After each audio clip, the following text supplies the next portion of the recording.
All right, guys, this is part 4 of the live call I did with a paid student that's just now getting into paid ads. So super valuable, but if you haven't seen part 1 or 2 or 3, then go back, right? All of these videos are in a custom playlist now on my YouTube channel. So go check out part 1, watch all the way up to part 4, because there's super valuable golden nuggets and a bunch of things that you guys can learn on how to run paid ads, optimize landing pages, bidding on keywords. Like, you don't want to miss the other parts. So this is part 4. I hope you guys appreciated this call. The student paid a lot of money to invest in my coaching program, and he had to convince me to jump on a live call so I can help him on an hour and a half phone call. So hope you guys appreciate the highlights and enjoy the last part 4. More word on when we're going to start the Locator brokerage firm in the very near future, probably in the next few days. So join our private Facebook group, because that's where I'm going to alert everyone and drop the notification. If you're just getting into apartment locating, then welcome. This niche is really awesome. If you don't know what apartment locating is all about or what this channel is all about, then just stalk my YouTube. There's tons of money in this little industry that's little known, and it's a great way to start as a real estate agent to net 6 figures your first year, and then build a fast clientele to where later you're going to sell them a house and then become their realtor, or just sell them a new home, which is what I like to do a lot, right? So hit a like on this video and hit the notification bell if you did get a lot of value from this video, and I will see you guys on the next one. Hey, Peter, thank you so much. We know you have to go, but could you take a look at our landing page? I just texted it to you. I just want to get your feedback on that. Yeah, bro, for sure. When you click on the landing page, there's, I don't know, I guess Nick put a video of me. I didn't even realize that. But there's like a pop-up, and like, I don't know if the pop-up's annoying for people. We're trying to remove that. I think it's annoying. We're trying to get rid of it. Yeah, if you think it's annoying, I would kill it. Are you using ClickFunnels? Are you using the sales funnel I give you as a student, or no? No, it's our website, and everything goes to active once they opt in. What website are you using? Are you using like GoDaddy, WordPress? What are you using for your website builder? WordPress. Oh, good. That's the best one to use. So WordPress is more codey, man. I haven't looked at the way WordPress code has worked in a while, because I've been so used to working with sales funnels because I like them better. Like in ClickFunnels, it's super easy. You just hit settings and say, like, don't do a pop-up anymore. But I'm not sure how it is on WordPress. What I would do, man, is I would just Google like how to get rid of a pop-up on WordPress, because I don't know off the top of my head. I'm more of like a ClickFunnels, sales funnel person myself. That's what I like to teach. When you click on that, does it look okay to you as far as like, I texted it? Oh, you texted it to me, okay. All right, let's see here. So that's the call to action. When it says click on the link, like that's where they go. Yo, your contact us button, I would change that. I would just be like, rent an apartment instead of contact us. You see how it pops up like that? That's called SEO metadata.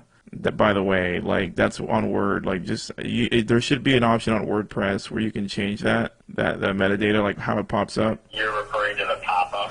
No, but before, like, look at the text you sent me. You see how it says contact us? I would change that to like rent an apartment. That's your metadata. Just look at the text you sent out. You should be.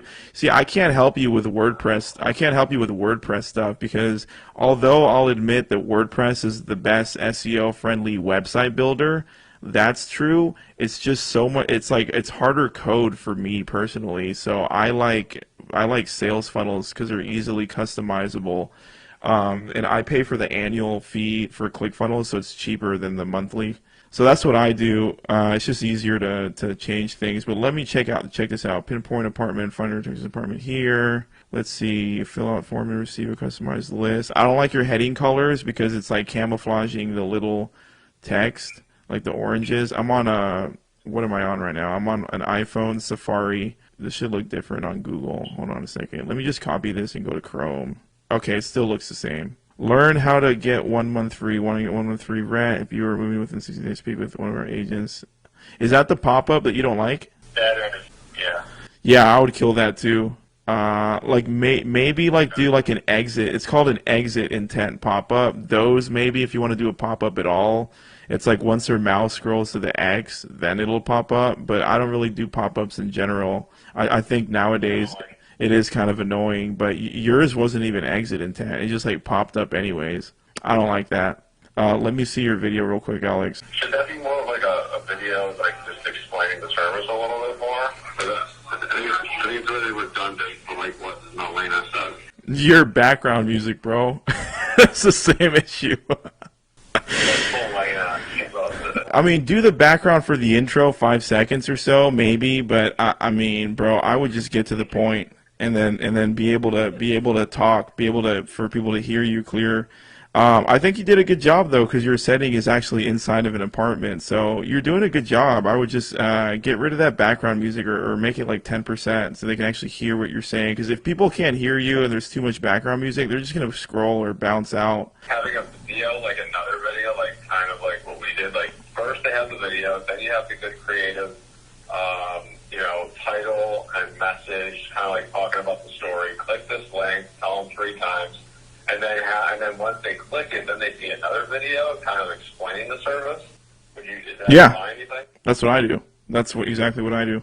Yeah, I'll run them through an ad, but remember, this is if you're going to go through the method that I suggested that you do with a lower budget, like running Google ads, they're not going to see a video. They're just going to type in a keyword like cheap apartments near me, and then see your link pop up. So you want to just be good at like your headline and your description. I think you get like two or three lines of description in Google. So you want to do a good job with your copy there. But once they click, I think that I would leave the video you have or put Malena on there, whatever you think. But I think you did a good job. This video will work fine, man. I think you did a good job with that. Marketed by Active Campaign. Get rid of your watermark that says Active Campaign. That's not good. Yeah, I'll shoot you a screenshot of that. I would get rid of that.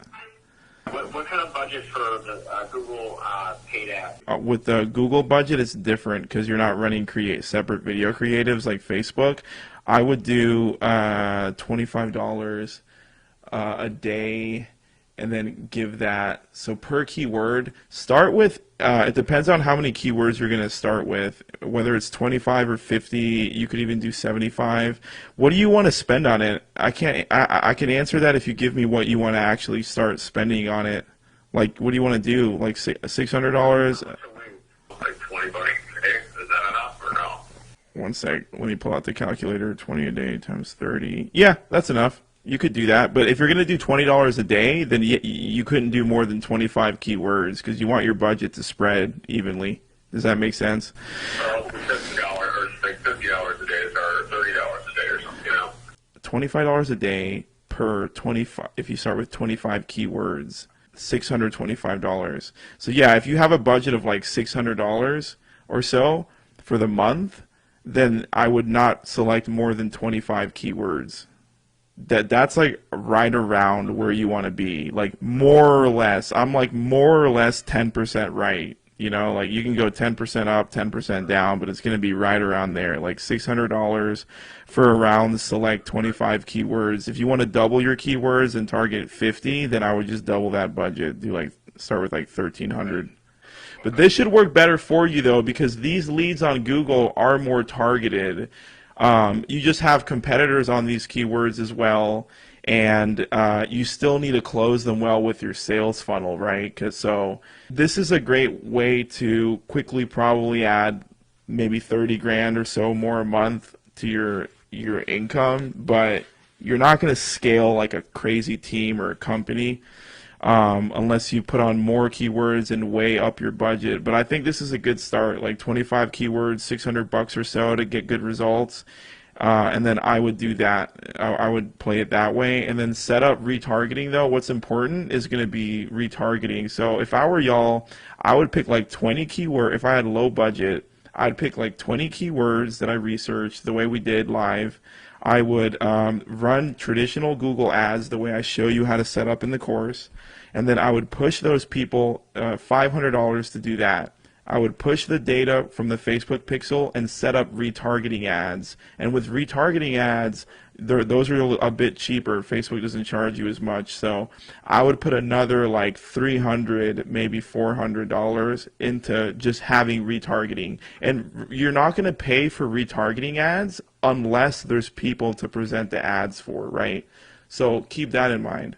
That's why it's fail proof. If you choose all the wrong keywords, like crazy example, if you choose all the wrong keywords, like pizza shop, but on Google, You're not gonna run. Facebook won't charge you and won't fire off ads that are retargeting ads unless there's actually visitors that are on your website hanging out within the last 60 days. So the point is, you can safely upload $400, $500, however, of budget into retargeting. Only use money when people have visited your website. So if you bring them all from Google Ads first, you know they're going to be targeted and ready to lease an apartment because the keywords that you're bidding for are like, I need an apartment. You know? Does that make sense? Yeah. Yeah, definitely. Oh, What I'm trying to say is that they're all going to be very targeted and want to rent an apartment because that's what you're bidding for, and then you're just showing them ads again in case some of them didn't take action and convert and become a lead for you. You're going to retarget those people on Facebook, and that's where you can hit them with a video that's more personal in their face, you know? That's what I would do. The last advice I would give you, man, is in general, I didn't really like your landing page. Like, the template I provide, I like that better, bro. Like, the font. I was having issues with the ClickFunnels adding the video to it. Like, the format of the video, like, the size of the video that I think was shot, it was just like, it didn't fit in well for some reason. Oh, I'll help you with that. If that was your only issue.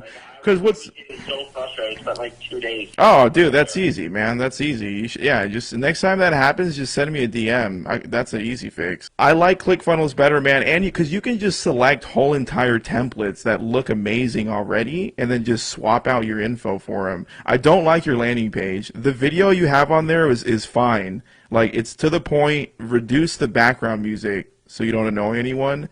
Get rid of the pop-up. And then get rid of the watermark that says active campaign.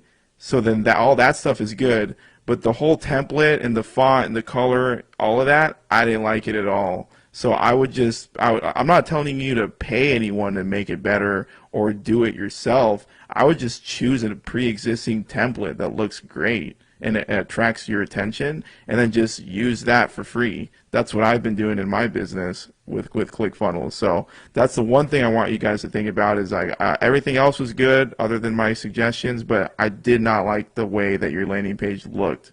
So you can take that for whatever it's worth. But was that helpful? Yeah, big time. All right, good. I'm glad I could add some value. Yeah, we really appreciate your time, man. This is unbelievable. I'm just taking it all in and took a lot of good notes. It's a lot, man. It's a lot. Man, this is awesome. I'll send you the video, and I'll trim out just where it's highlighted so you can see this again, how I explain things. But I hope that was helpful, dude. It's a lot running into paid ads. You can still make 10, 20 grand as you have been before running paid ads, haven't you? You've been crushing it before getting into paid ads, haven't you? Oh yeah, for sure. You- My life, man. You know you can make 6 figures without paid ads, but when you start getting involved in this paid ad world, you got to do things smart and stay organized. So I'll shoot you the Trello board on how I stay organized with paid ads, and I'll shoot you the document. Oh, my client's calling me right now. That's funny. I'll shoot you all the stuff that I use, and then just rewatch the video, bro. And if you have any other questions, just reach out and go over the course again because I updated it since the last time you probably went through it, and I'm gonna keep updating it as well. Does that sound good? Awesome, brother. Thanks so much for your time here. We really appreciate it. All right, gentlemen. Thank you so much. Thanks for allowing me to do the live. All right. Hey, absolutely. Talk to you soon. And that's how you optimize a paid student's ad account. Hopefully that added a lot of value to everyone. I know that was really long, so hopefully you guys learned a bunch. Hopefully that helped. Hopefully everyone could hear me. Last thing I want to say, guys, is a lot of the tutorials in here, my course walks you through. He's more of like an advanced student. He got the course a couple years ago and has already been comfortably making 6 figures. That's why he's stepping into the paid ads world and getting advice on how to scale even further. But don't feel like you have to do all of this stuff in order to start in locating and make a 6-figure income, because you can totally do it without paid ads. My first 3 years in the business, I didn't even know what paid ads were, or what a CRM was, or what a sales funnel is, or a Facebook pixel. I didn't know any of that stuff, and I still made 6 figures printing off guest cards and escorting my clients, right? That's how awesome this little niche business is. So don't get overwhelmed like you need to know all that stuff, but when it's time for you to scale, after going through a lot of what my course teaches, you can get a lot of value in paid ads in Module 4 of my course, and then if you need additional help, then you reach out to me, right? So that's how that's going to work. If you guys want to learn more about this, at least check out the free webinar, because there is more free value within that edited instant webinar. So I'll paste the link to the webinar so you guys can get an idea of what this business is all about and a breakdown. But other than that, thank you so much for hopping on. If you did view this far, and hopefully this helped you with running paid ads. And then now I'm going to hop on the phone with my vacation rental client and then see if we can do clients that I'm going to blanket at least 100 units with. Again, a rare thing in apartment locating. The main thing is getting your full-time hustle on, helping normal people rent apartments to hit 6 figures. That's the main thing you should be focused on. But when these corporate clients come in and you get to blanket lease, it's always a good thing. But they're not reliable. Like, you're not going to get a corporate client every single month, but when they do come in, then you can make a lot of money. But the main thing you should be focused on is how to just be an apartment locator in the best way possible, and then lease 10 to 30 people every single month so you can hit 6 figures organically. I hope that helped, guys. I'll see you on the next one. Whoa. So that's the end of that video. And if things seemed a little bit complicated, all you have to do is click the link below this video and join my course. Inside of my coaching program, I break this down A to Z with like super baby steps, so that way you don't miss a single beat, and it's much more thoroughly explained. That's why over 200 people have already invested. So click the link below and at least check out the course. And hey, if you don't feel like investing right now, then all you got to do is click the other link below this video and at least join our private Facebook group community, because we're giving away free leads anyway, so why would you not take a part of the free leads? And once you piggyback off of all the free leads I'm about to give you, once you click the link below, make a couple $1,000s, prove to yourself that this business is actually really lucrative and everything I've said in this video is the truth, then consider joining the coaching program. At that point, hit the notification bell and give me a like if you appreciated this video for free without actually having to pay for it, like a student did in this video that you just watched. All right, guys, I'll see you on the next one.